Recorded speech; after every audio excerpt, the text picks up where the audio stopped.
പ്രകാശമേ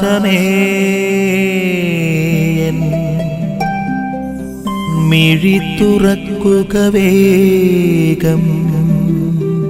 ഇന്നത്തെ സുവിശേഷത്തിലൂടെ സഭാമാതാവ് നമ്മളോട് പറയുന്നുണ്ട്, ഇന്ന് പലരും ക്രിസ്തുവിനെ ആഗ്രഹിക്കുന്നുണ്ട്, എന്നാലും അവനിൽ നൽകുന്ന കുരിശുകളെ നമ്മൾ ആഗ്രഹിക്കുന്നില്ല.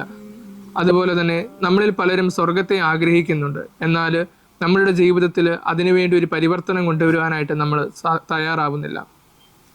ഈശോ പറയുന്നുണ്ട്, കൃപ സൗജന്യമാണ്, എന്നാൽ നമ്മുടെ ഭാഗത്തു നിന്ന് എപ്പോഴും ഒരു പരിശ്രമം ഉണ്ടാകണം.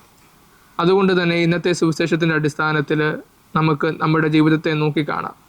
നമ്മളുടെ ഭാഗത്തു നിന്ന് ഒരു പരിശ്രമം ഉണ്ടാകാതെ നമ്മൾ ആ കൃപയെ ദൈവം ആഗ്രഹിക്കുന്ന രീതിയിൽ വിനിയോഗിക്കുവാനായിട്ട് ശ്രമിക്കുന്നില്ല എങ്കിൽ നമ്മൾ ഒരിക്കലും ദൈവരാജ്യത്തിൽ എത്തിച്ചേരത്തില്ല എന്ന്. ക്രിസ്തുവിനെ നമ്മൾ ആഗ്രഹിക്കുന്നുണ്ട് എങ്കിൽ ജീവിതത്തിലെ കുരിശുകളെ നാം സ്വന്തമായിട്ട് കണക്കാക്കണം.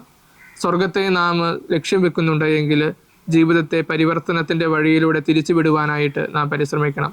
അപ്രകാരം വിശ്വാസം പൂർണ്ണതയിൽ ജീവിക്കുവാനായിട്ട് നമുക്ക് സാധിക്കണം. ആമേൻ. നിൻ വഴി